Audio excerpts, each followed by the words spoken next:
Olá, Marcos Amorim da SPED para quem faz aqui para mais uma live. Hoje vamos estudar um registro E500 e Filhos, que é um registro que guarda as apurações do IPI. Na aula passada a gente finalizou lá os estudos do registro E300 e Filhos, né, que são que é o registro da apuração do diferencial de alíquota não contribuinte. E hoje acredito que a aula vai ser mais curta, a gente vai precisar de 3 aulas para abordar esse tema. Acho que na aula de hoje a gente já consegue matar todas essas informações. Vendo aqui Valéria Silva já dando uma boa noite de Recife. Com meu fonezinho de ouvido aqui, parece que está tudo ok com o áudio, tudo ok com o vídeo. Então, vamos iniciar sem mais delongas aqui a nossa live de hoje. Porque é uma aula que ela é muito grande para fazer, um pouco maior do que o normal, né, para fazer num período de 1 hora, mas ela é muito pequena para fazer em 2 aulas, então eu quero aproveitar o máximo tempo aqui hoje para a gente ver todos os conceitos e tentar reduzir o tempo da apresentação, já que acho que 1 hora é suficiente para a gente ver todos os detalhes desse registro de hoje. Então, vamos lá, eu vou compartilhar aqui a tela com vocês e a gente vai começar a explanar as informações de hoje. Antes disso, só dar um recadozinho rápido, que é a gente está fazendo uma oferta de Black Friday, que vai ser na quinta-feira, dia 21 agora. Então, se você tem interesse em aprender sobre o SPED fiscal e quer aproveitar essa onda de Black Friday, essa onda de descontos, essa pode ser a sua oportunidade. Aqui embaixo tem um link, você pode participar da nossa lista VIP, que é a lista das pessoas que vão ter acesso a essa oferta especial que eu vou fazer no dia 21 de novembro, agora quinta-feira pela manhã, tá? Então, se você tiver interesse, clica no link aqui abaixo e participa dessa nossa lista VIP. Então, vamos para a nossa aula. Deixa eu achar meu mapa mental aqui. Vamos começar. Aqui está. Pronto. Então, aula 46. Conhecendo o programa Validador e Assinador Bloco E, registro E500 e Filhos. E vocês podem ver que aqui a gente também vai ver o registro E990, que é o registro de encerramento do Bloco E. Ou seja, hoje a gente termina o Bloco E do SPED fiscal e na semana que vem a gente começa o bloco G, que é o bloco do SIAP, né? Para quem não sabe aí, é um bloco bem interessante para quem tem créditos do ativo mobilizado. Então, vamos iniciar aqui, né? Nosso registro é 500, que é o período de apuração do IPI. Como definição, nós temos aqui que esse registro deve ser apresentado pelos estabelecimentos industriais ou equiparados à industrial, conforme dispõe o regulamento do IPI, né, para a identificação dos períodos de apuração.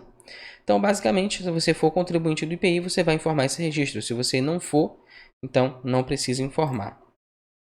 Deixa eu dar uma olhadinha aqui como é que está o nosso microfone. Acho que tudo ok. Pronto. Informações relevantes sobre o registro, né?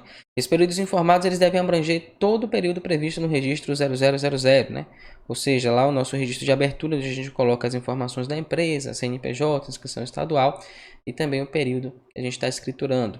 No nosso caso aqui de hoje, a gente vai usar como exemplo o período de 1º a 31 de março de 2020. Então, aqui nesse registro onde nós colocamos essas informações. Deixa eu já habilitar aqui para a gente fazer os nossos testes. E poderá coexistir um período mensal com períodos descendiais, né? Então, que é o período mensal, aquele que a gente já conhece, né? O normal, dia a dia. E o período descendial é a apuração a cada 10 dias, né? Que era uma maneira de você apurar o IPI, que hoje em dia já não existe mais. Para os períodos descendiais, não poderá haver sobreposição ou omissão de datas. A gente vai fazer uns testes daqui a pouquinho com relação a isso. E aí, no campo 2, a gente tem o indicador do período de apuração, que é exatamente onde você vai dizer se o período é mensal, aí você vai marcar como 0, e se é descendial, você vai marcar como 1. Aqui não precisa colocar nada. Então, como agora, né, a partir de já há um bom tempo não tem mais apuração descendial no IPI, você vai ter basicamente essa apuração mensal. Só que tem os períodos anteriores, né? O SPED fiscal ele sempre trabalha com pelo menos aí os últimos 5 anos. Acredito que nos últimos 5 anos também já não tinha mais essa apuração descendial. Mas, vai que precisa por algum motivo ou volta essa forma de apuração, você tem aqui essa opção de informar a sua apuração a cada 10 dias, né? No campo 3, a gente tem a data inicial. E aí tem aquelas orientações, né, de informar no formato de amesiano, sem separador, né, as informações diretas, e tem uma validação que ele faz. Então ele vai verificar se a data que eu estou informando é maior ou igual à data inicial do registro 0000. A gente viu, né, um pouquinho mais aqui acima, que é essa data de referência que ele vai usar para fazer as verificações das informações que eu estou colocando no registro E500. E também menor ou igual à data final do registro 0000. Então tem que estar pelo menos dentro aí desse período desse registro. E a data final, basicamente a mesma coisa, né? Ele dá a mesma orientação de informar no formato dia, mês e ano, tudo junto, sem separação. E a validação, ele vai verificar se a data é maior ou igual à data inicial e também menor ou igual à data final. Tá? Então aqui sem grandes mistérios, mas é sempre bom a gente fazer alguns testezinhos, eu gosto de fazer, porque pode ser que você encontre algum erro aí no meio do caminho. Aí a gente aproveita para ver como é que corrige. Então esse aqui é o registro E500, tá? Por exemplo, digamos que, deixa eu dar uma validada aqui no meu arquivo, a gente vai ver que já está tudo ok. Pronto. Então, aqui você não teve nenhum problema na sua apuração. Mas digamos que você seja um contribuinte do IPI. E aí, nesse caso, o que é que você vai fazer? Primeira coisa, você como contribuinte do IPI ou equiparado industrial, né? Você vai vir aqui nas informações cadastrais, no registro 0000, e vai habilitar essa opção aqui, ó, tipo de atividade. Você vai marcar como 0, industrial ou equiparado a industrial. E você vai salvar. Aí você vai dar um Ctrl M, sim, ok. Acontece um detalhezinho, né? Geralmente, quando você faz alguma alteração, vou mudar aqui do perfil B para o perfil C. E salva, ele dá um erro. Como eu estou usando já a versão de 2020, eu acho que eles já corrigiram esse problema. Se acontecer aí no seu PVA de ele não deixar você salvar, você vai fazer o seguinte, vou mudar aqui para o perfil B de novo. Você clica em fechar, aí vai aparecer essa pergunta aqui. Você quer salvar sim ou não? Você marca sim. Tá? A maneira de contornar esse erro aí das versões anteriores do PVA. Uma vez que você definiu isso, agora a gente pode fazer o nosso processo de validação novamente e a gente vai ver que vai aparecer um erro. Pronto. Que erro é esse, né? A gente tem aqui dois. Então, primeiro, a gente tem o erro do registro E500, tá? Que é o contribuinte do IPI deve apresentar o registro E500 e filhos. E esse erro aqui, que é um erro novo, né? Que é o registro filho obrigatório não foi informado. O que é esse registro aqui? Esse é um registro novo que foi incluído no SPED na versão de 2020. Que é exatamente, sempre que você informar que você é contribuinte do IPI, que você é equiparado industrial, que você é industrial, você vai ter que preencher também esse registro agora, o 0002, tá? E aqui você tem as opções. Então, antigamente você ia lá no registro 0000, informava que você é equiparado industrial ou industrial e já dava. Agora, além disso, você vai ter que dizer que tipo de indústria que você é. Aí você pode ser, por exemplo, equiparado industrial por opção. Então, eu posso marcar isso aqui. Nesse caso, eu vou marcar isso, tá? E tem outras opções. E aí, se você não se enquadrar em nenhuma delas, você vai marcar aqui como outros, tá? Vou colocar aqui equiparado industrial por opção e vou salvar. Pronto. E aí vai ficar só aquele outro erro do registro E500, que simplesmente é que eu preciso informar o registro E500 aqui na minha apuração no meu PVA, né? No meu arquivo do SPED fiscal. Então, eu vou fazer isso agora. Eu vou clicar aqui e a gente vai gerar um registro E500. Então, aqui, ó, eu tenho um período mensal e tenho um período decendial. Esses períodos não são exclusivos, tá? Excludentes.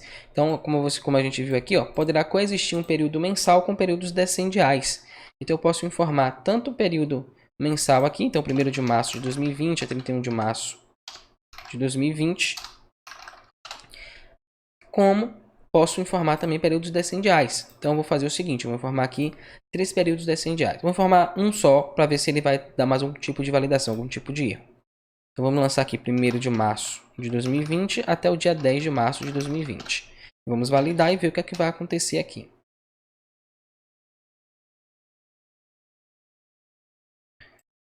Ok, temos aqui agora 3 erros.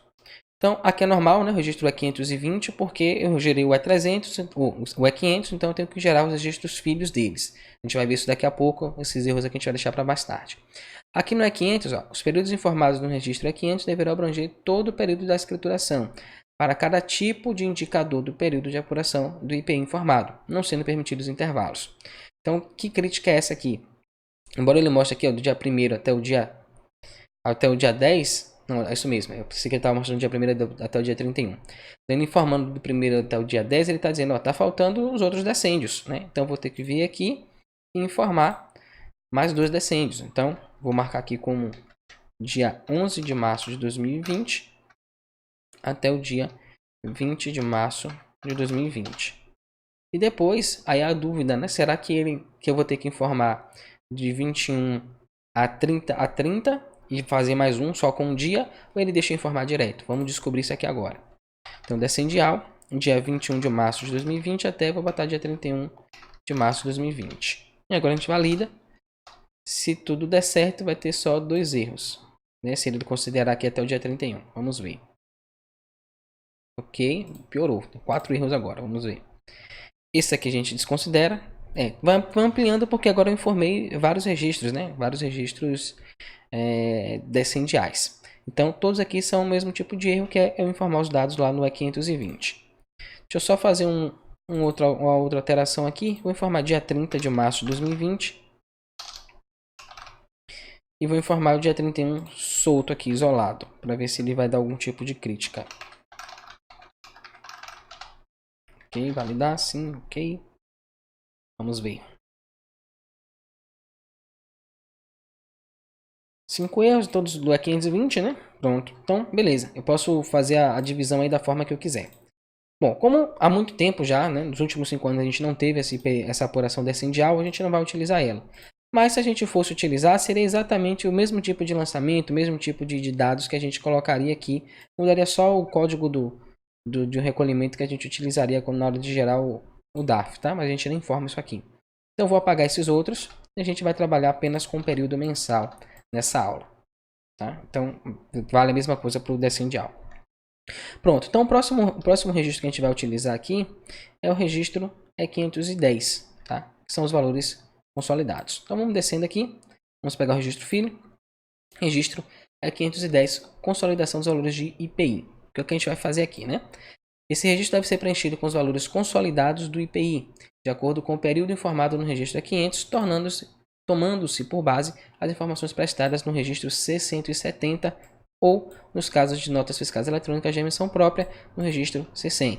E aqui começa um dos grandes problemas que a gente tem aí no PVA, né? Principalmente para quem quer fazer o SPED fiscal na mão, lá direto no PVA. Daqui a pouco a gente vai falar um pouquinho mais sobre isso. Por enquanto, vamos aprofundar um pouquinho mais nesse registro e a gente começa a fazer os exemplos e eu vou mostrar qual é essa dificuldade que eu enxergo. Sobre o registro, consolidação se dará pela sumarização do valor contábil, base de cálculo imposto relativo a todas as operações, conforme a combinação de CFOP e Código de Situação Tributária do IPI. Então, o que é que ele está falando aqui de sumarização? Né? Sumarização é uma espécie de resumo. Então, ele vai agrupar, basicamente o que acontece no registro 690. Só que ao invés de você fazer isso no registro 690, você vai fazer no registro E510. Você vai pegar lá as operações que tenham o mesmo CST do IPI e você vai agrupar elas, todas que tiverem... o CST vai definir se vai ter base ou não, né? Então, o CST que vai ter uma base de cálculo do IPI, você vai botar todo mundo junto com o valor do IPI. O que não tiver tributação do IPI, você vai lançar em outro CST, vai lançar o valor da base, o valor da operação e vai, nesse caso não vai ter base, né? Mas você vai informar o valor da operação e vai deixar os outros campos zerados. É basicamente isso que ele está dizendo, uma espécie de resumo do que aconteceu lá em todas as notas fiscais do mês que você vai fazer. E aqui ele vem falando das informações, as informações oriundas dos documentos fiscais, do registro 670 ou do documento NFE de emissão própria, serão consideradas no período de apuração mensal ou descendial, conforme o preenchimento do campo indicador da apuração. Tá? Aí aqui é um detalhe que a gente tem lá no registro 670, a gente vai fazendo um exemplo lá, fazendo o input, né? Vou fazer um lançamento no registro 670 para a gente puxar essa informação para o nosso bloco E. Eu vou mostrar para vocês onde é que a gente lança esse tipo de dado.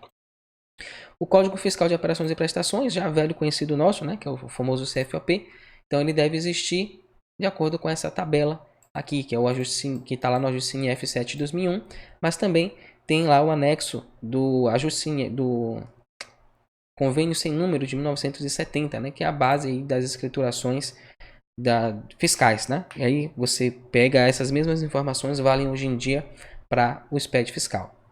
Então, aqui está o convênio, né? O convênio sem número de 1970, aqui já é o anexo dele, que tem todas as informações, todos os CFOPs atualizados. E aí a gente tem um outro lugar onde a gente também tem essas informações atualizadas, que é o ajuste CNF 7 de 2001. Note que ele tem a mesma informação.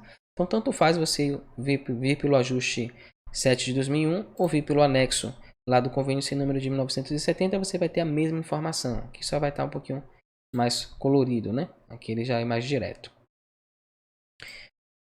Pronto. Com relação ao Código de Situação Tributária do IPI, né, já é diferente do Código do ICMS, o campo deverá ser preenchido somente se o declarante for contribuinte do IPI. Tá? Então é uma dúvida muito comum que as pessoas têm. O valor do IPI eu posso lançar no campo próprio, lá no SPED fiscal? Não, né? Você vai lançar isso geralmente com o valor dos produtos, caso você não seja contribuinte do IPI. Se você for contribuinte do IPI, aí sim, daqui a pouco a gente vai aprofundar um pouquinho mais nisso. O CST informado neste campo deve existir na tabela CST do IPI, publicada na Instrução Normativa da Receita Federal do Brasil, 932 de 2009. Então, o CST a gente tem nesse dispositivo legal que a gente encontra esse CST. Vamos acessar ele aqui e a gente vai encontrar mais do que a tabela de CSTs do IPI, né? A gente vai encontrar aqui, ó, Código de Situação Tributária referente ao Imposto sobre Produtos Industrializados, que é o famoso CST IPI, e aqui a gente já tem todos os códigos, ó, de entrada e de saída, tá?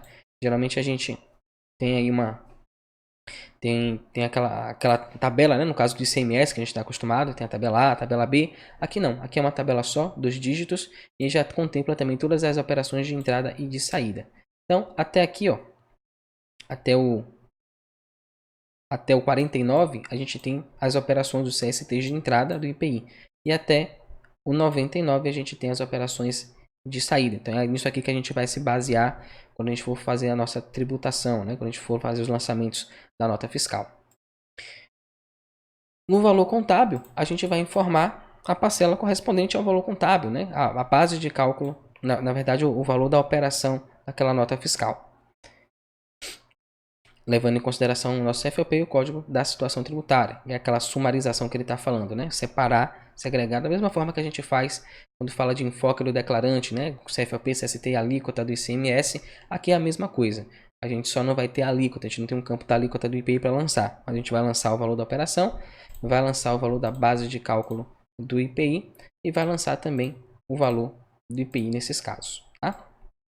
Então, aqui começa agora a parte interessante da coisa, né?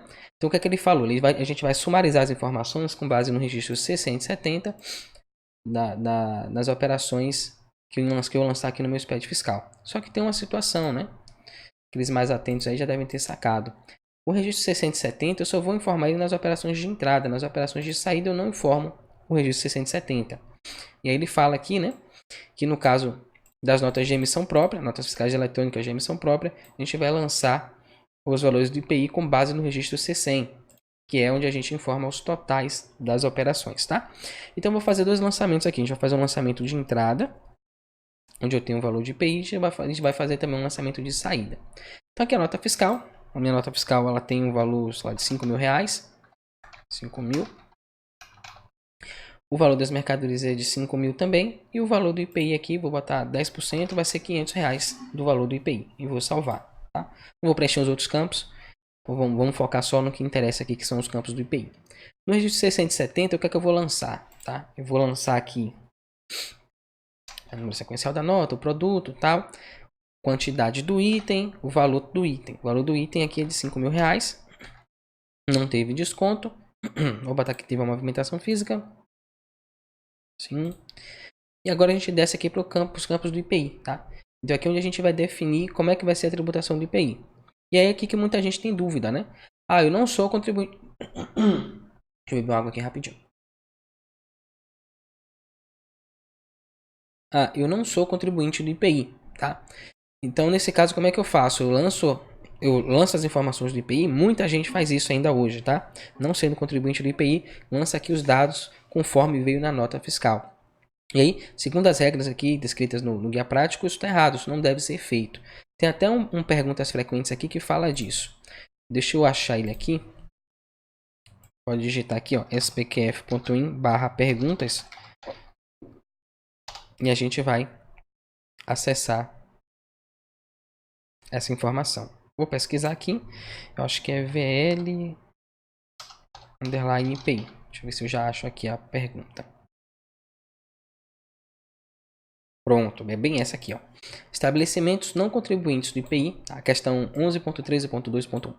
Estabelecimentos não contribuintes do IPI que adquiram mercadorias cuja NF tenha destaque do IPI devem informar o campo valor do IPI do registro 690. Então, nota que ele está perguntando só com relação ao registro 690. Então, o que é que ele responde? Ó? Não. Via de regra, os campos de valor do imposto contribuição, é que ele está extrapolando o IPI, né? Quando ele fala imposto contribuição, qualquer imposto, qualquer contribuição. Base de cálculo e alíquota só devem ser informados se o adquirente tiver direito à apropriação do crédito. No caso, como não há direito ao crédito, o valor do IPI será adicionado ao valor da operação, campo 5 do registro 690. Os valores do ICMS-ST e ou IPI destacados devem ser adicionados ao valor das mercadorias, campo 16, valor das mercadorias do registro C100, bem como no campo 7, valor do item do registro 670, uma vez que compõe o custo das mercadorias. Como o informante não tem direito à apropriação do crédito, os campos valor do ICMS-ST e ou valor do IPI dos registros C100, 670 e 690 não devem ser informados. Tá? Então, o que ele está dizendo aqui para a gente? Ele está dizendo que eu vou pegar esses valores, né, tanto do ICMS, ST quanto do IPI, e vou somar o custo das mercadorias, o valor das mercadorias nesse caso, uma vez que eu não sou contribuinte desse imposto. E se eu não sou contribuinte, ó, ele fala que os registros referentes ao IPI, né, não devem ser informados. Tá? Então, se a gente vier aqui, ó, no IPVA, esses campos todos do IPI, se eu não sou contribuinte desse imposto, eu simplesmente vou ignorar, vou fingir que eles não existem, tá? Não vou informar nada. Como a gente está fazendo um exemplo de um contribuinte, né, de um equiparado industrial, a gente vai precisar lançar essas informações. Então aqui eu vou dizer, ó, qual o período que eu estou fazendo a minha apuração. É mensal ou é decendial? Né? Então a gente vai informar aqui, ó, período mensal. Tá? Muito cuidado aqui, ó, lá eu informei no meu registro 500 o período mensal. Se eu informar aqui o período decendial, o que é que vai acontecer? Vamos fazer aqui um processo de validação só para a gente ver se ele vai fazer esse tipo de verificação. Ou simplesmente ele vai esquecer isso e não vai apontar para a gente esse erro. Tá? Esses erros todos que a gente está vendo aqui são normais, né? São os campos que a gente não preencheu do registro C100 e 670. Então, o que for C100 aqui a gente vai ignorar. Pagamento C100 e 670. Pronto. CST do ICMS. 690, ok. Eu quero ver se ele não está fazendo nenhuma verificação, né? Não está fazendo informando nada lá no bloco E. Eu pensei que ele fosse dizer aqui, ó, você não informou lá o período decendial no bloco E e você precisa fazer isso. Ele simplesmente ignorou. Mas tudo bem, vamos voltar aqui e lançar os valores também, né? De repente foi por causa disso. Então eu vou lançar aqui, ó, o meu CST. Esse CST aqui, ele é crucial para eu informar lá a minha apuração corretamente. Então, nesse caso, eu estou dando entrada com recuperação de crédito, tributada com alíquota zero, isenta, não tributada. Como é que é essa situação aqui? Imune, com suspensão. Então, eu vou selecionar uma dessas opções. Nesse caso, eu estou dando entrada com recuperação de crédito. Então, eu vou marcar aqui a opção 00. Tá? Código de enquadramento do IPI a gente não vai ter, tá branco, tá? E aqui eu vou botar minha alíquota. Minha alíquota foi de 10%. A base de cálculo vai ser de R$5.000. E o valor do IPI aqui de R$500. Então, fiz o meu lançamento certinho, vou salvar. E ele vai gerar o registro 690 para mim. E aqui eu venho no registro 690 e vou fazer também o lançamento. Ele já até trouxe aqui, ó, o valor de IPI para mim. Então, eu simplesmente vou complementar aqui, tá? Vou colocar CST 000, CFOP 102, minha compra foi dentro do estado. Eu estou comprando para comercialização, tá? Então é muito comum, por exemplo, meu fornecedor emitiu a nota fiscal com CFOP 501 nesse caso, porque ele é contribuinte do IPI. E aí eu geralmente vou lá e repito o CFOP mudando só o primeiro dígito, tá? Isso aqui tá errado. Eu sou equiparado industrial, só que eu estou comprando para revender, eu não estou comprando para industrializar. Então eu vou usar o meu CFOP 11. Espera aí, volta. 1102, tá? Por quê? Porque eu estou comprando para comercializar. Isso aqui faz parte lá do enfoque do declarante. A alíquota do ICMS, vou botar aqui 18%, valor da operação R$5.000. E vou colocar aqui, vamos deixar tudo zerado, tá? Vamos esquecer o ICMS hoje. Eu vou deixar aqui meus R$500 de IPI. Pronto, agora eu vou fazer o meu processo de validação. E o que é que vai acontecer? Quando eu venho para cá para o IPI mensal, ele não traz nenhuma informação, tá? Por quê? Ah, porque eu informei lá no registro 670, eu informei que o período era decendial. Beleza, então vamos fazer essa alteração aqui agora. Vou mudar aqui de decendial para mensal, vou salvar, vou dar um sim, ele vai gerar, não era para dizer sim, ele agora apagou tudo de novo, tudo bem. 000, 102, 18%, R$5.000 e aqui tudo zerado, para a gente ganhar tempo. Pronto, salvei. Agora eu vou dar um Ctrl M, sim, ok. E agora a gente vai lá no IPI. E aí, ó, continua não puxando as informações para o registro 510. Por quê? Onde é que eu errei aqui? Não tem erro nenhum. E essa aqui que é uma das maiores dificuldades de você fazer a apuração do IPI direto no PVA. Por quê? Porque ele simplesmente não puxa essas informações do registro 670 para o registro E510. Diferente do que acontece lá nas apurações do ICMS próprio, né, que a gente fez aí nas últimas aulas, basta que a gente dê um Ctrl M e ele já puxa as informações diretamente. A gente não tem esse trabalho de montar a apuração do ICMS. No caso do IPI, não. No IPI a gente tem que fazer tudo de maneira manual. Então aqui eu tenho que abrir um novo registro e fazer esse lançamento.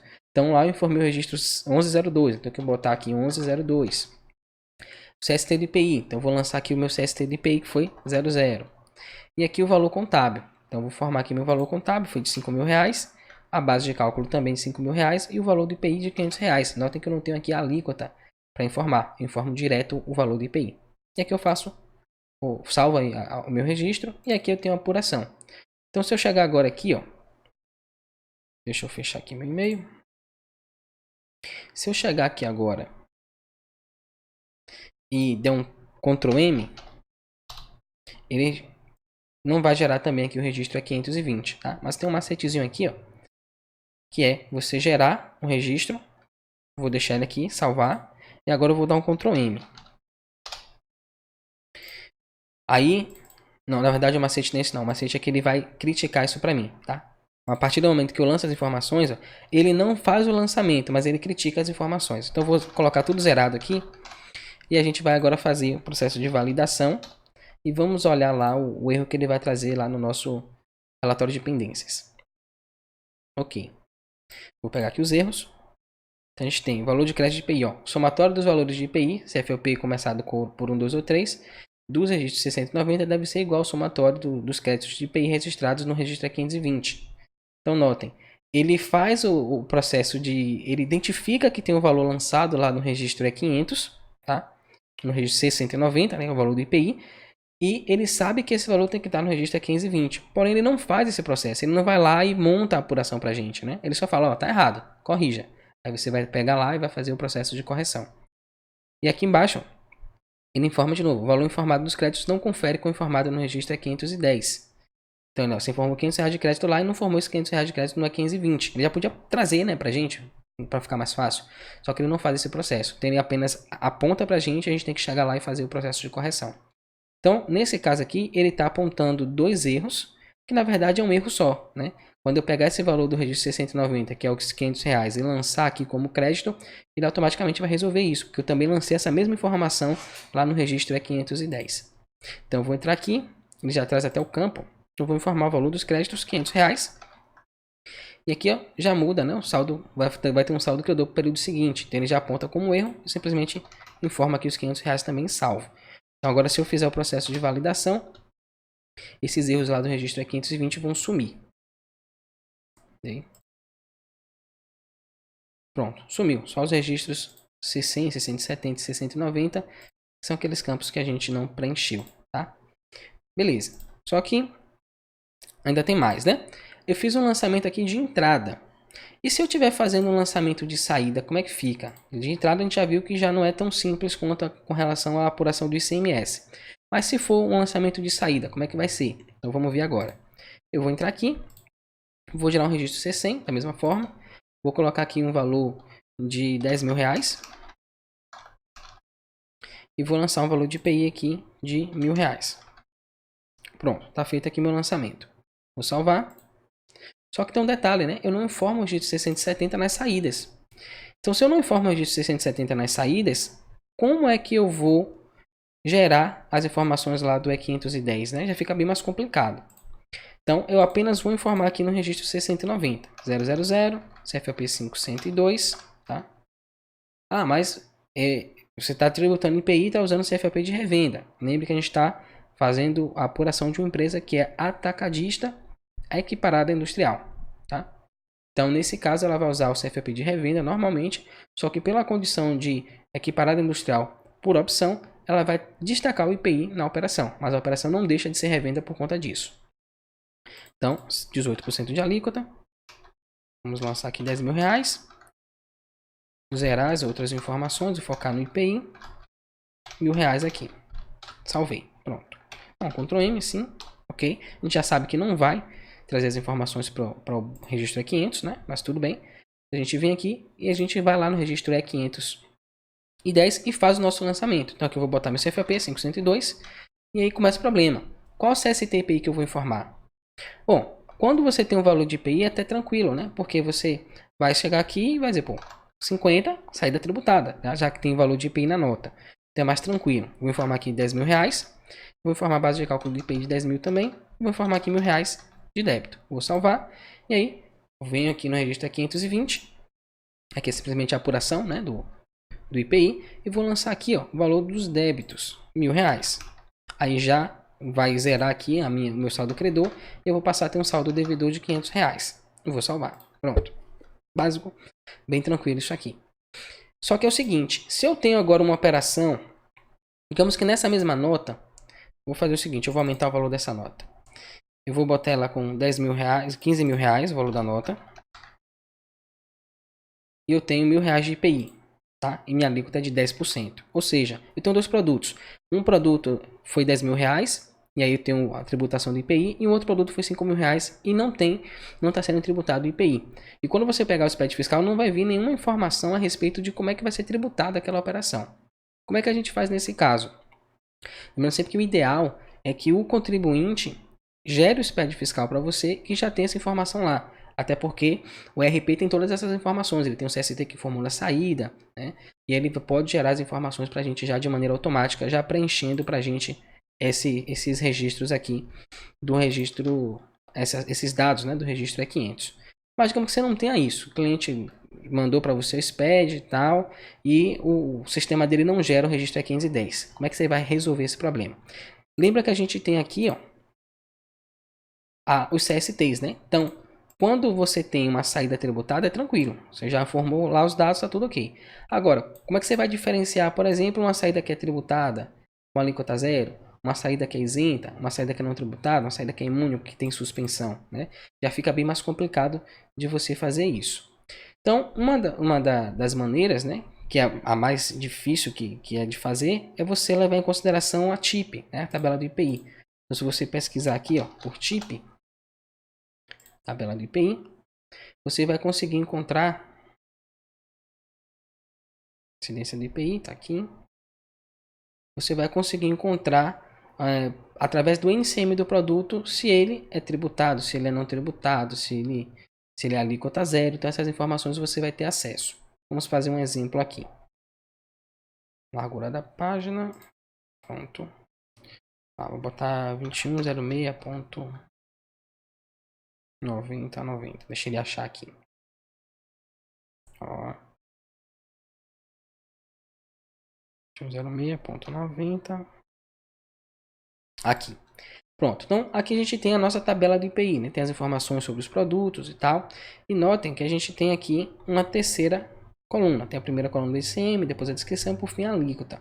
Então, quando eu tenho aqui, ó, zero, quer dizer que a alíquota é zero. Então, se a alíquota dele é zero, quer dizer que eu vou ter que usar, ó, esse CST aqui, CST 51, saída tributada com alíquota zero. Se ele tem essa anotação NT, quer dizer que é não tributada, né? Então, eu vou usar esse CST aqui, que é o CST de saída não tributada. O isenta, eu já vou ter que ver lá no regulamento do IPI, né? Chamado RIP 2010. A imune vai estar lá na Constituição, geralmente livros, jornais, periódicos, né? E saída com suspensão também eu vou achar lá no regulamento do IPI. Então notem que é um trabalho muito difícil, né? Imagine que você tem um cliente que tem, sei lá, 500 produtos e ele vende isso todo mês. Como é que você vai diferenciar quando é que você vai, qual CST que você vai informar aqui? Se R$ 5.000, por exemplo, vai ser uma operação tributada com alíquota zero, ou uma operação isenta, ou uma operação não tributada. Quando acontece isso, lembre-se sempre o seguinte, de quem é a responsabilidade de gerar o SPED fiscal? É do contribuinte, tá? Então ele que tem que informar esses dados dentro do PVA dele, dentro do arquivo, né? Dentro do SPED fiscal. Se ele não faz isso, a gente pode tentar ajudar esse contribuinte, né? E como é que a gente faz isso? Eu, particularmente, como é que eu fazia quando eu tinha esse problema, né? É importante que você lance também todos os valores aqui, tá? Tem gente que lança, por exemplo, só o valor que tiver IPI. Eu prefiro lançar aqui a informação pelo menos eu vou ter o valor da operação total aqui, né? Vai estar batendo com o que eu tenho informado no meu SPED fiscal, embora o CST eu não tenha certeza. Então, como é que eu faria aqui? Eu lançaria 502. No CST do IPI, eu lançaria aqui, ó, saída tributada com alíquota zero, tá? Porque com a alíquota zero, eu acredito que é menos pior, né? Do que eu dizer, por exemplo, que essa operação é isenta. É isenta por quê? Cadê? Inclusive, se eu falo que ela é isenta, eu vou ter que dar o dispositivo legal, né? Vou ter que dizer lá qual é o artigo do regulamento do IPI que me permite dar a saída isenta daquela mercadoria. Então, já é um problema mais complicado. Não tributada, está definido lá no NCM, também é mais tranquilo, né? A imunidade também são poucas coisas, mas notem que suspensão também não é uma opção muito viável. Outras saídas também seria interessante colocar lá nos dados adicionais da nota porque que é outras saídas, né? Qual o dispositivo legal que me dá um amparo para fazer dessa forma. Então, para mim, o que sobra, que é mais coerente, seria aqui com a alíquota zero. Então, é isso que eu vou fazer. Eu vou lançar aqui R$ 5.000.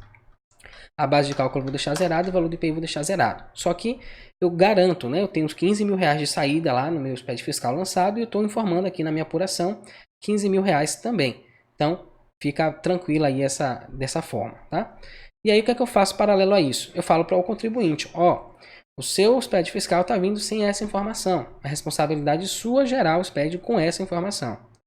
Para te ajudar, eu estou fazendo nesse formato aqui, tá? Você tá mandando a informação, não tenho certeza se o CST está correto, mas pelo menos é melhor você informar as operações de acordo com as saídas que você deu no seu SPED fiscal do que você não informar nada, tá? Então a gente vai fazer nesse formato aqui. Mas provavelmente isso aqui pode dar problema para você lá na frente. Então, corra atrás para resolver, segure seu pepino aí e resolva isso aqui. Tá? Enquanto isso eu vou tentando lhe ajudar da melhor forma possível, tá? Por que eu estou falando isso? Porque é muito importante a gente dizer para o contribuinte, passar para ele a responsabilidade que é dele. Muitas vezes a gente, não, vou resolver aqui e tal, e depois dá um problema lá na frente, e aí a gente vai dizer, pô, mas o seu sistema não gerava, eu tinha que fazer na mão e tal, e aí o que deu para fazer foi isso, e por isso que está errado. Aí ele vai dizer, pô, mas por que você não me falou que estava errado? E aí você não vai ficar sem argumento. Então, já passa logo o problema para ele, diz que você tem uma solução paliativa, que não vai resolver 100% do problema, mas que é melhor do que não informar nada. Tá? Aí você joga limpo com o seu cliente e você deixa ele ciente que ele tem um problema que ele tem que correr atrás para resolver. Tá? Pronto, salvei aqui o meu registro 510 e agora eu vou fazer aqui a minha apuração do IPI. Vamos voltar aqui para a nossa aula. Aqui a gente já meio que sacou o que, é que vai acontecer, né? Então eu vou para o registro 520 e as informações que eu tenho aqui é que esse registro ele vai ser preenchido para demonstração da apuração do IPI no período. Né? Informações relevantes, nós temos que o valor total dos débitos, o valor do IPI, ele vai corresponder ao somatório do campo, o valor do IPI do registro é 510, quando o CFOP iniciar por 5 ou 6 do registro 690. Então ele faz aí dois cruzamentos, tá? Eu queria até fazer um teste com relação a isso. A gente viu lá que ele não vai trazer os dados, mas ele vai apontar para a gente se estiver errado, né? Então eu informei R$ 1.000 de débito aqui no registro E510. Aqui. É até bom esse exemplo, porque às vezes acontece esse tipo de problema mesmo. Ao invés de informar R$ 1.000 aqui, eu vou informar R$ 800 no E510. Então tá faltando R$ 200 aqui. Vou fazer o processo de validação e vamos ver se ele vai trazer algum erro com relação a isso, como é que vai ser a coisa. Pronto. Levar os erros aqui. E520, ó. O valor informado do débito não confere com o informado no E510. Então ele está me dizendo, você informou R$ 1.000 no E520 e no E510 você informou 800. Isso é uma situação, ok. Vamos ver se ele traz mais alguma outra situação aqui. Não, é só isso mesmo, tá? Então o que isso quer dizer? Quer dizer que ele não está fazendo o comparativo entre o que eu estou informando no registro C190 e o que eu estou informando no registro E510. Só para a gente validar isso, vamos resolver isso aqui. Então aqui eu estou lançando R$ 800, vou lançar R$ 800 aqui também, tá? Então, R$ 800 de débito e vai ter aqui R$ 300 de IPI a pagar. Vou dar um Ctrl M, sim, ok. E aí vamos ver se ele vai fazer agora essa validação com o registro 690. Erros. Ok. Pronto. Aqui, ó. Aí ele traz pra gente um erro, ó. O somatório dos valores de IPI com CFOPs iniciado com 5 ou 6 do registro 690 deve ser igual ao somatório dos valores de débito do IPI registrados no E520, todos do período, todos os períodos de apuração. Beleza. Então o que ele está me dizendo? Ó, era para informar R$1.000 no E520, só que você só informou R$800. E aí esse erro é interessante, porque quando você corrigir ele vai gerar um outro erro. Observe, preste atenção aqui comigo que vocês vão ouvir. Deixa eu ver se tem mais algum erro relacionado a isso. Não. Ok. Vamos voltar lá no registro E520 e eu vou informar isso aqui, né? Tá, ó, tô esperando R$1.000, você informou 800. Beleza, eu vou lá. E aí, quando eu não sabia mexer nisso aqui, era horrível, porque eu não sabia o que é que estava dando errado. Eu mexia numa coisa, dava problema em outra. Mexia na outra, dava problema num. E aí, era complicado. Vou lançar aqui R$1.000. Então, a gente vai voltar para 500. E vou salvar. Na verdade, isso já aconteceu, né? Se vocês observarem, eu já voltei aqui, já fiz aquela alteração. Mas vamos lá. Fiz aqui meu processo de alteração. Estou fazendo o processo de validação. E aí, ele vai trazer para mim o erro do E520, ó. O valor informado dos débitos não confere com o informado no E510. Aí o que, é que você vai fazer? O valor esperado, R$800. Conteúdo do campo, R$1.000. Tá? Aí o que, é que você faz? Ele está apontando aqui, ó. Ele está levando você para o registro E520. Aí o que, é que você faz? Você muda aqui para R$800 de novo. Aí você muda para R$800. E aí o que, é que vai acontecer? Vai dar de novo aquele erro lá com relação ao CFOP. Aí você vai ficando nessa. Toda vez que você for alterar de maneira direta, ele vai jogar você para o erro seguinte. Então como é que faz para sair disso? O registro E510 tem que estar totalmente alinhado com o que você tem no registro 690. E aí tem um relatório aqui, né? Vamos pegar esse relatório de saídas, né, os documentos, para ver se ele dá alguma dica para a gente com relação ao valor total do IPI. Deixa ele fazer o processamento dele aqui. Gerando aqui. Registro dos documentos de saída. Pronto. Deixa eu ampliar. Acho que travou aqui o negócio. Peraí. Ah, eu marquei essa caixinha aqui, exibir os detalhes dos documentos. Aí ele reprocessa todas as informações. Pronto. Aí ele trouxe a minha saída. Deixa eu aumentar um pouquinho para vocês verem daí. Pronto. Ele trouxe minha saída. O valor do IPI ele trouxe aqui de R$1.000. E ele traz o valor total aqui, tá? Então esse aqui é um bom parâmetro, né? Que ele vai trazer pra gente as informações, aqui ele tem um resumo dos totais. E ele vai trazer nessa última linha aqui, ó, na linha total, o valor total de crédito do IPI que eu tô tendo. Então basicamente você vai pegar isso aqui e você vai levar lá para sua apuração do registro E510, tá? Então aqui, por exemplo, ó, situação 00, que é o documento regular, né? Depois você tem o CST e ICMS, só que ele não traz pra gente o CST do IPI, né? Ou traz, deixa eu ver aqui. Não traz, tá? Então, de qualquer forma, você vai ficar cego com relação ao CST do IPI. Então, é bem complexo você fazer esse tipo de apuração direto no PVA, porque você não tem dados, você não tem informações aqui para poder gerar, né? Para poder extrair e fazer esse lançamento de maneira manual. Então, o ideal é sempre que o seu cliente faça isso, ou pelo menos que ele gere lá uma apuração disso no sistema dele, se tiver como, para que você consiga pegar essas informações e lançar diretamente aqui no seu PVA. Pronto. E aí, como é que resolve aqui, né, o mistério? Então, você tem que alinhar o que está no 690 com o que está no registro E510. Então, se o somatório do 690, a gente viu lá no livro, né, pelo menos isso a gente consegue ver, é R$1.000, então aqui também tem que estar R$1.000 para poder estar alinhado. Então, 690 alinhado com o E510 e alinhado com o E520. Aí sim você resolveu todos os problemas do bloco E. Se a gente validar aqui, a gente vai ver que já foi tudo resolvido. Então, beleza, entendi dessa parte, né? Se a gente for seguir, mais uma aguinha.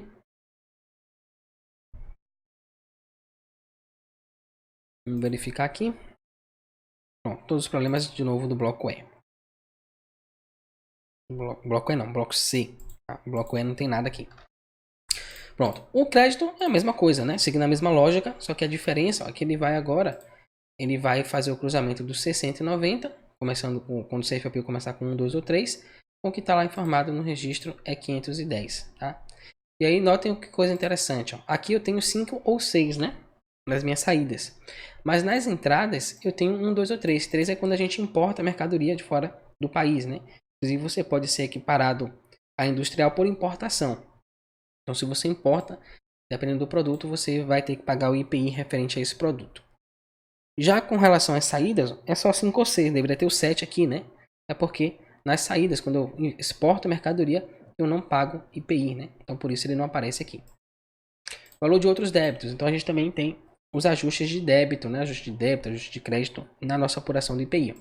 Então, o valor informado deve corresponder ao somatório do campo, valor do ajuste do registro é 530, quando o campo indicador do ajuste do registro é 530 foi igual a zero, tá?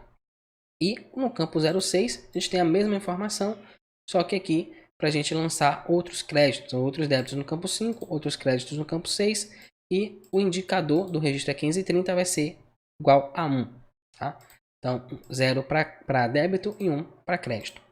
Aqui, o valor total do saldo credor transportado, não tem mistério, né? Então, a gente vai fazer essa continha aqui. A gente vai pegar o valor do débito mais o valor de outros débitos e vai subtrair do valor dos créditos e outros créditos, e tem também o valor do IPI, né? Saldo credor anterior. Então, eu vou fazer essa conta. Se der um valor positivo, quer dizer, se o valor do crédito, né, for maior do que o valor do débito, eu vou ter aqui um saldo credor, que eu vou informar. Se for o contrário, né, se o valor do débito for maior do que o valor do crédito, então eu vou informar aqui no campo saldo devedor. Tá? Sem mistério nenhum aqui pra gente. Infelizmente até já fez um lançamento aqui, né? Cadê? Deixa eu diminuir isso aqui. Já fez até o lançamento do registro 1520. Então basicamente é isso, tá? Então o saldo credor do período anterior que eu falei. Então eu vou informar aqui. Digamos que eu tive aqui um saldo credor de R$500. Então no mês que vem eu vou lançar essa informação aqui. E a partir daí, com base no que está no E510 e com o que eu lancei no 690, eu vou preencher essas informações aqui do registro 1520 e gerar minha apuração do IPI. E aí, diferente do que a gente tem lá nas apurações de ICMS, né, aqui a gente não informa o débito, né? Não tem um registro para a gente informar o DARF, por exemplo, de IPI, que eu vou pagar com código, que eu vou pagar, não tem isso. Eu simplesmente faço a apuração aqui e acabou. Só que eu tenho aqui, ó, os ajustes, o registro é 530. Né? O que é esse registro? Vamos voltar aqui para nossa aula e a gente vai ver que é ele, como é que ele funciona. Então, registro é 530, ajuste da apuração do IPI. Então, o registro deve ser apresentado para discriminar os ajustes lançados nos campos, outros débitos e outros créditos do registro E520. Informações relevantes. Lá no campo 2, aquilo que ele estava falando, né? Ele falou aqui, ó. O indicador do ajuste do registro E530 foi igual a 0, foi igual a 1. Então, se ele for igual a 0, ele é um ajuste a débito. Se ele for igual a 1, ele vai ser um ajuste a crédito. Simples assim. Código do ajuste da apuração. Então, aqui, ó, eu vou informar o código do ajuste de acordo com a tabela 4.5.4, né? Que tabela é essa? É a tabela de código de ajuste de apuração do IPI. Então, se a gente clicar aqui, a gente vai cair nessa tabela. Vamos no portal de tabelas. Aqui a gente vai selecionar o pacote de tabelas do IPI. Então, nós temos um pacote de tabelas só para o IPI. Vou informá-la aqui. Aí eu venho tabela e vou procurar aqui, ó, 4.5.4, tabela de código de ajuste de apuração do IPI. Pronto. E a partir daqui, eu vou selecionar qual a situação que melhor se enquadra no meu caso. Então, estorno de débito, além de outros créditos e outros débitos, a gente também tem o estorno de crédito e estorno de débito, tá? Então, eu posso informar aqui, simplesmente eu vou informar esse código de 3 dígitos lá, no meu registro é 530, e vou fazer o meu lançamento, tá? E aí, quando a gente estava estudando lá o ICMS, a gente tinha um registro E100, por exemplo, né? A gente tinha o registro E111, onde a gente fazia o ajuste. Depois a gente tinha o E112, que era para a gente formar dados do documento de arrecadação ou dados do processo. E tinha o E113, que é onde a gente informava os dados do documento fiscal. Aqui é um pouquinho diferente, né? Que você vai lançar o valor do ajuste, assim como era lá no registro E111, por exemplo.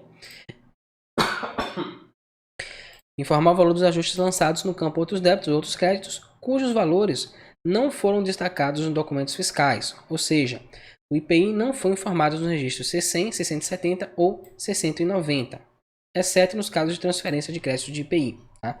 Então esse valor de ajuste que eu vou informar aqui, ele não pode estar informado na nota fiscal, né? Que é o registro C100, C170 e C190, a não ser que seja um caso de transferência de crédito de IPI, aí pode. Código de ajuste da apuração. Então é exatamente isso aqui, né? O valor informado no campo deve existir na tabela publicada, que é a Instrução Normativa da Receita Federal do Brasil, 932/2009. E olha que interessante, essa é a mesma instrução normativa que a gente viu tempos atrás, logo no comecinho da aula, que tem o CST do IPI, né? Então aqui a gente tem o CST do IPI, se a gente for descendo um pouquinho, vocês vão ver que a gente vai ter também o CST do PIS e da COFINS. E aí lá embaixo a gente tem o Código de Ajuste da Apuração do Imposto de Produtos Industrializados, tá?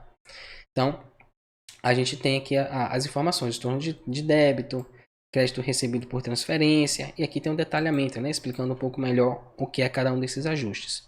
Questão da natureza, se é crédito ou se é débito, né? Transferência de crédito, ressarcimento, outros. E aqui ele tem o asterisco, né, explicando quando é crédito e quando é débito.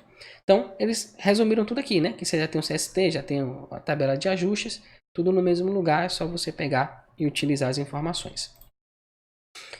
Aí, como eu falei, né? Aqui a gente não vai ter o registro filho lá para um registro só para você colocar a informação do documento e pagar documento e processos, né? E outro para informar os dados da nota. Aqui é tudo junto. Então a gente tem aqui o indicador da origem do documento, né? É como se eu tivesse no E111 já as informações de processo, de documento e de nota fiscal. Então vou informar aqui o indicador da origem do documento fiscal vinculado ao ajuste. E aí aquela tabelinha, né? 0 para processo judicial, 1 para processo administrativo, 2 que foi através de PERDECOMP, 3 através de documento fiscal e 9 outros. E aqui, ó, número do documento fiscal, processo ou declaração. Então aqui eu vou simplesmente informar. Informe o campo indicador do documento. E aí o número do processo judicial, administrativo, PERDECOMP ou outros. Quando se tratar de ajuste de documento fiscal, deixar o campo vazio e discriminar todos os documentos fiscais nos registros E531. Então, se for um documento, aí eu vou detalhar as informações dele lá. E aqui a descrição do ajuste, né? Informar a descrição resumida do ajuste, incluindo, se for o caso, o período a que se refere o ajuste, especialmente quando se tratar de períodos de apuração anteriores, tá? E aí a gente vai para o registro E531, que é o registro filho dele. O que é que eu tenho aqui nesse registro, né? Então, as informações adicionais da apuração do IPI, ou seja, identificação dos documentos fiscais. Aqui eu vou escriturar os documentos modelo 01, que é a nota fiscal manual, e o modelo 55, que é a nota fiscal eletrônica. Então, definição. Ele tem por objetivo identificar os documentos fiscais relacionados ao ajuste. E aqui nas informações relevantes, eu vou informar os dados. Aqui é muito parecido com o que a gente tinha lá no registro E113, quando eu estava estudando o CMS. Esse registro somente deverá ser informado quando o campo indicador do documento do registro E530 for igual a 3. Tá? Então, o que é o 3 aqui? Documento fiscal. Então, aqui você vai dizer a que é que se refere o seu ajuste de apuração. Se for 3, aí você está obrigado a informar o registro E530. Aí você vai informar o código do participante. O que é que a gente tem aqui no código do participante? Deixa eu até organizar essa informação para ficar melhor para vocês. Vou finalizar aqui. Pronto. Então, o código do participante é o campo 2 do registro 0150, né? O registro 0150 é onde a gente faz o cadastro do participante, cliente, o tomador de serviço, né? O prestador do serviço, fornecedor. Todos esses registros a gente vai fazer lá. Então, você vai informar o código do participante do emitente do documento ou do remetente das mercadorias, no caso das entradas. Né? Então, você vai fazer um ajuste aí, lançando a nota fiscal de entrada, você vai informar o código do participante do emitente ou do remetente das mercadorias. E, se for do adquirente, no caso das saídas. Então, você está fazendo um ajuste a débito, por exemplo, você está informando um documento fiscal. Nesse caso, você vai colocar aqui o código do participante do adquirente, daquela pessoa que recebeu a mercadoria que você vendeu, por exemplo. O código do modelo, né? Então, a gente vai informar ele de acordo com a tabela 4.1.1. A gente já viu aqui que os códigos são 01 e 55. Então, aqui a tabela 4.1.1. Eu esqueci de informar, peraí. spqf.in barra tabela 411. A gente consegue acessar aqui. Então, isso já colar aqui. Pronto. Então, aquela tabelinha que a gente já conhece também, né? Ele traz pra gente o modelo do documento e quais são os registros que eu vou fazer o lançamento. Como o bloco é um bloco de apuração, ele não vai mostrar aqui, né, esse registro, né? O registro E530 ou E531. Por quê? Porque é um registro de apuração, não faz sentido. Da mesma forma que eu não tenho aqui o E111, o E113, eu também não vou ter o registro E530 ou E531, tá? Mas eu vou ter aqui onde é que eu for lançar. Então eu vou lançar, vai vir do C100 e também o modelo 55, que também é lançado lá no registro C100. Beleza?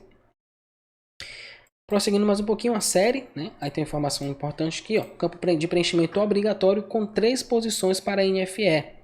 Código do modelo igual a 55. De emissão própria ou de terceiros. Se não existir série para NFE, informar 000, tá? Então informar sempre com 3 dígitos aqui essa série do documento fiscal quando você for fazer o detalhamento do registro E531. Código do item. Este campo só deve ser informado quando o ajuste se referir a um determinado item ou produto do documento. Até essa semana eu já recebi essa pergunta, né? Marcos, como é que eu tenho que informar aqui? Eu tenho que informar item a item? Depende. Se você tem um item específico que tem aquele ajuste, digamos que tem 2 itens.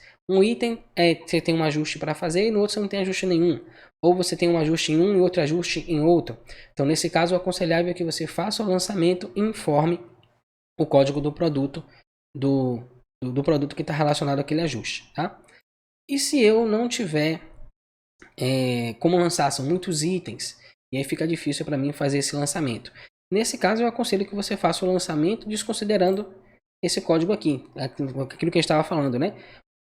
Qual o máximo que eu posso fazer? O máximo que eu posso fazer é informar o documento fiscal sem informar o código do produto, porque são muitos produtos. Então é melhor eu ter aqui a informação da nota fiscal, pelo menos, do que eu não ter nada informado. Né? Eu não tenho informação do produto, eu não vou informar o registro E531. Não. Informa ele com os dados só da nota fiscal. Né? Faz o que você pode fazer. E aí, transfere a responsabilidade para o contribuinte. Ó, tem que fazer nesse formato aqui, tem que ter esse nível de detalhamento. E você tem que correr atrás aí para poder gerar informação nesse formato, porque você está correndo risco. Tá? Sempre coloca nesses termos. E aqui no campo 10 a gente vai ter a chave do documento fiscal eletrônico, né? Para o modelo 55.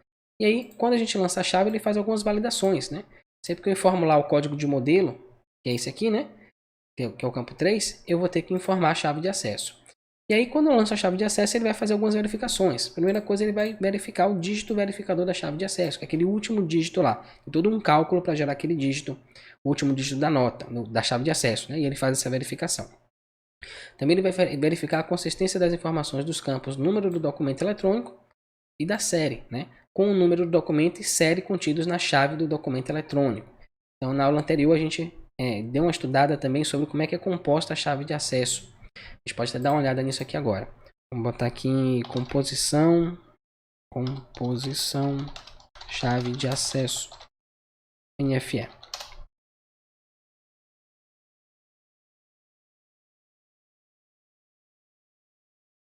Pronto. Aí aqui a gente traz uma tabelinha, né? Então, cada campo desse aqui é uma parte da chave de acesso. Então, note que ele começa com o código da UF, depois você tem o ano, né, com 2 dígitos, depois o mês da emissão, são 4 dígitos aqui. Depois o CNPJ da empresa que está emitindo o documento fiscal. Aí você vem para um modelo, né? Nesse caso, você vai estar 55, a série com 3 posições, o número do documento, a forma de emissão, um código numérico, um código meio que aleatório, e o dígito verificador, que é aquele que eu falei, né? Então é assim que a gente compõe a chave de acesso. Como é que ele faz essa verificação? Ele vai pegar lá ó, o número da nota fiscal e vai verificar se formular o número da nota. O número da nota é tal. Na chave de acesso está igual ao número que você informou? Tá, não tá. Ele vai fazer isso através dessa partezinha aqui da chave de acesso. E a série com 3 posições. Então se você informou lá 001, ele vai ver se aqui também está 001. Se não tiver, ele vai acusar um erro para você fazer a correção do seu lançamento. Tá? Então basicamente é isso que ele vai fazer. Então vamos lá para o nosso PVA e vamos fazer um tipo de ajuste aqui. Digamos que eu fiz um ajuste a crédito, tá? Eu fiz um pagamento a maior tempos atrás e aí eu fiz uma perda comp para poder aproveitar esse crédito de IPI que eu tenho. Então eu vou pegar aqui simplesmente vou fazer um lançamento a crédito, né? Vamos buscar lá a nossa tabelinha da ajustação normativa, acho que fica mais fácil. Então, crédito presumido IPI, não é o nosso caso, crédito presumido, crédito da corrente mídia judicial, outros créditos, ressarcimento, compensação, aqui, 103. E a gente pode fazer essa verificação aqui também, ó, spqf.in/tabelas, acho que aqui fica até mais claro pra gente, ó, que a gente vai usar. Tabelas do IPI, tabelas do IPI, 4.5.4, pronto. É a mesma coisa, né? Então é isso mesmo, 103, ó. Vamos lançar aqui, ressarcimento, compensação de créditos, montante de crédito do IPI, vou lançar esse aqui. Então vamos lá, vou lançar aqui código de ajuste a crédito. Então aqui eu vou informar 103. Eu vou informar o valor do ajuste, né? Eu tenho um crédito de R$200 aqui nesse caso. A origem do documento, aqui eu vou dizer, ó, foi através de uma Perdecomp. Qual é o número dessa Perdecomp? Aí eu vou informar aqui o número lá do meu recibo da Perdecomp.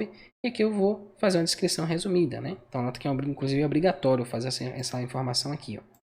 Então vou botar aqui crédito de pagamento a maior. Acho que aí tá bom. Pronto. Crédito de pagamento a maior. Lancei aqui, vou salvar. Pronto. Aí eu tenho agora o registro E1531, né? Notem que só vai ser obrigatório o E1531 se aqui, ó, for a opção 3, né? No meu caso é a opção 2, eu não vou precisar lançar. Aí agora vamos fazer o seguinte, vamos ver se pelo menos isso aqui ele puxa para o E1520, né? Vou dar um Ctrl M, sim, ok. Vamos verificar agora. Não puxou, tá vendo? Mas será que ele vai criticar? Vamos dar uma olhada aqui, fazer o processo de validação e ver se ele vai identificar, ó, tem um crédito lá que você lançou e você não lançou no E1520. Se ele fizer isso já ajuda bastante. Vamos ver. E1520, pronto, olha lá. Valor de ajuste de outros créditos não confere com o E530. Beleza, então vamos clicar aqui e traz a gente para o E1520. É interessante, né? Porque ele meio que fala de uma coisa e faz outra, né? Ele está falando do registro E1530 e traz a gente para E1520. Aí aqui você vai simplesmente lançar o seu crédito, vai bater daqui, né? Salvar, pronto. Né? Tá feito o seu ajuste. Aí digamos que o meu ajuste agora foi um outro ajuste a débito. Que eu esqueci, por exemplo, o exemplo que ele deu aqui, né? Se você fizer um lançamento de um documento que você... Aqui, ó. Cadê? O registro foi igual a 3. E aí ele fala num ponto aqui que se você... Para lançar o período também, né? Aqui, ó. Na 1530. Informar a descrição resumida do ajuste, incluindo, se for o caso, o período a que se refere o ajuste, especialmente quando se tratar de períodos de apuração anteriores. Então, digamos que eu fiz aqui um lançamento extemporâneo, né? Então, eu esqueci de lançar a nota, essa nota tinha um débito de IPI, vou lançar ele aqui. Então, o que é que eu faço? Eu vou lá no registro 530, vou informar aqui que é um lançamento a débito. O código de ajuste, deixa eu ver se tem aqui outros débitos do IPI. O valor do ajuste foi um valor de R$100. Esqueci de lançar essa nota lá na minha apuração e paguei o meu IPI a menor por conta disso. Origem do documento fiscal, número do documento, então vou botar aqui o número, sei lá, nota 5412. E a descrição, então, documento extemporâneo. Volta. Salvar. Aí aqui eu venho, informações adicionais, código do modelo do documento, aí aquilo que a gente já sabe, né? Botar aqui no código do modelo, a série sempre com 3 posições, importante.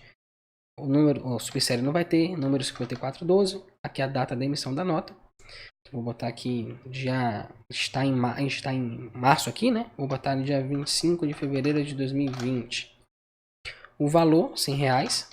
E aqui a chave de acesso que eu não vou ter como. Mas beleza, vou salvar. Validar aqui, ok. E a mesma coisa, né? Não vou nem lá para a gente não perder muito tempo. Vou chegar aqui e vou lançar agora a débito.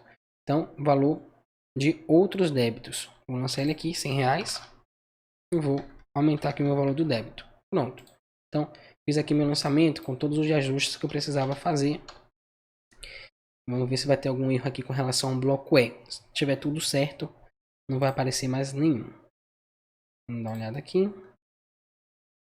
A chave da nota, tá? Mas aqui é tranquilo. Não tem a chave, não vai lançar. E depois só os erros do registro C100, 670 e 690. Pronto. Maravilha. Pronto. Aí aqui a gente termina, né? O bloco E. O bloco, na verdade, o registro, né? É 500 e filhos de apuração do IPI. Então notem que aqui a gente não tem nenhum campo para informar, por exemplo, o valor do documento, né? Do DARF que eu vou fazer o recolhimento. Simplesmente a apuração mesmo e acabou.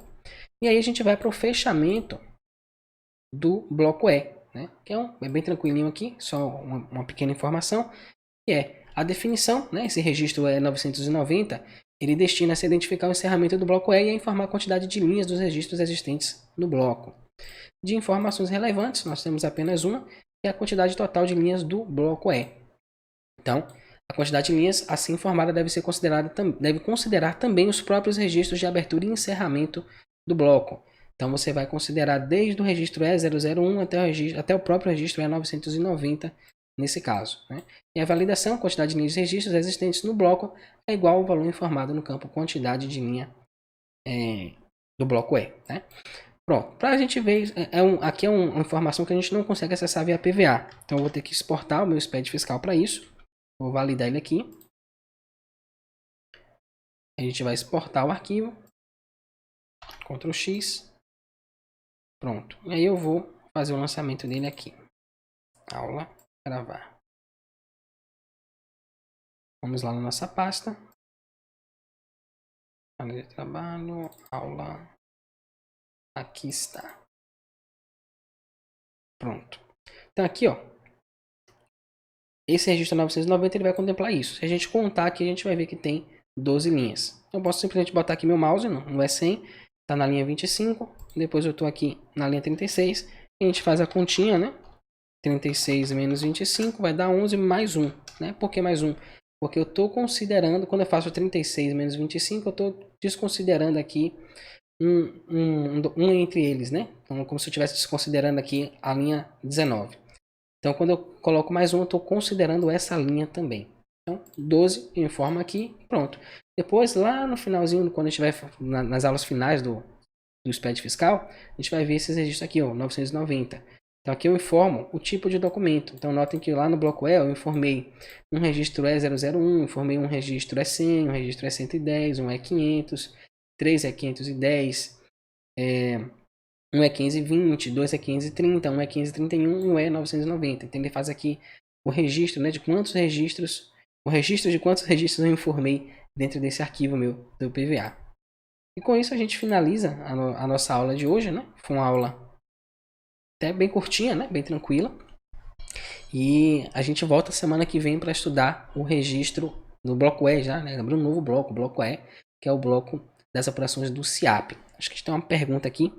Milena Batista, boa noite. Boa noite, professor. Como eu faço para lançar um NFE de produtor rural, ovos, modelo 4 no SPED fiscal? Sou supermercado Lucro Real Varejista.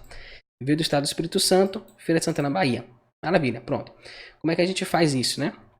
Vamos estar aqui nosso SPED. A gente vai ter uma nota, só nota fiscal, uma nota de entrada, né? Então, a primeira coisa que você vai fazer, você vai ter que registrar o seu participante, né? Mas notem o seguinte, aqui no PVA a gente tem várias abas, né? Então, cada aba dessa é referente a um modelo de documento que eu estou escriturando. Olha a nota fiscal de produtor aqui que você estava perguntando. Peraí, faltou compartilhar, né? Agora sim. Então, entrei aqui no PVA, vou lá no registro C100 de entrada e aqui eu tenho várias abas. Então, a aba de nota fiscal eletrônica, de nota fiscal manual, nota fiscal avulsa, a aba de nota fiscal de produtor. Se a gente vier lá naquela tabela, a tabela 4.1.1, deixa eu acessar ela aqui, spqf.in barra tabela 411. Acessar ela aqui, a gente vai cair nessa tabela. Então, modelo 04 é a nota fiscal de produtor rural que eu vou informar no registro C100. Então, é lá que eu vou informar, certo? Como que eu vou informar? Vou informar da mesma forma que você informa qualquer outro documento do registro C100. Então, aqui você vai informar se é um documento regular, se é um documento de terceiros, o código do participante, aí você vai informar aqui deixa eu fechar aqui, você vai informar lá nas tabelas do contribuinte, registro 0150, e aqui você vai colocar o código do participante, a descrição dele e tal, só que ao invés de você informar o CNPJ, você vai informar o CPF dele aqui, né? Vai informar o CPF do produtor rural, a inscrição estadual dele, se tiver, e todos os dados de endereço. Uma vez que você fez isso, vou botar aqui produtor rural. Salvar. Aí agora a gente volta para o C100 de entrada e aqui eu consigo informar que ele é um produtor rural.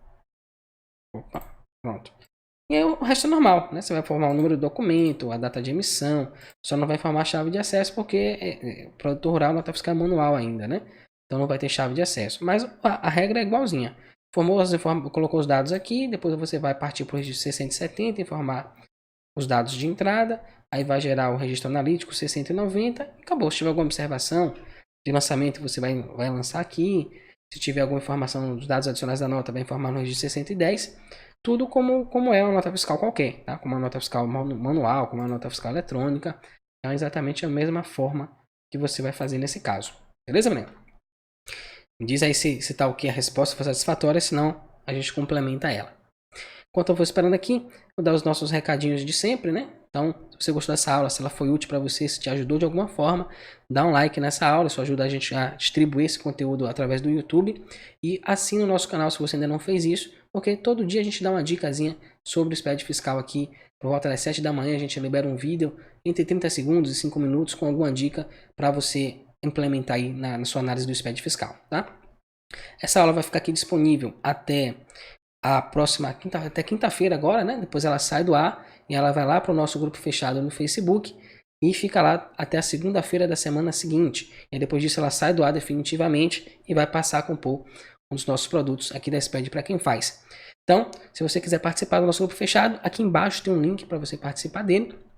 E as aulas do professor José Dilson Amorim, né? Que é um parceiro meu aí, ele está sempre dando essas aulas sobre CMS na quarta-feira à noite e eu aqui na terça-feira à noite falando sobre SPED fiscal, que é um excelente complemento para você que está aqui aprendendo, estudando um pouquinho sobre como é que faz as escriturações dentro do SPED fiscal, aprender as regras do ICMS também vai bem, né? É um excelente complemento. E essa semana a gente está fazendo a nossa oferta de Black Friday, que vai ser na quinta-feira. A gente vai liberar aí um desconto especial às pessoas que acompanham o nosso conteúdo já há algum tempo, né? Vou dar esse presente para vocês. Então, se você tiver interesse, quiser saber um pouco mais sobre como é que vai funcionar a nossa oferta de Black Friday, aqui embaixo também tem um link para você participar do nosso grupo fechado, na nossa lista VIP, onde a gente vai liberar essa promoção na quinta-feira pela manhã. Beleza? Nina respondendo aqui, beleza? Muito obrigado, professor. Explicação perfeita. Maravilha. Então, obrigado a todos vocês. A gente se vê já na semana que vem, começando os estudos do bloco G, que é o bloco lá do ativo mobilizado, bloco do CIAP. Beleza? Então, obrigado. Boa noite a todos vocês. E a gente se vê semana que vem. Tchau, tchau.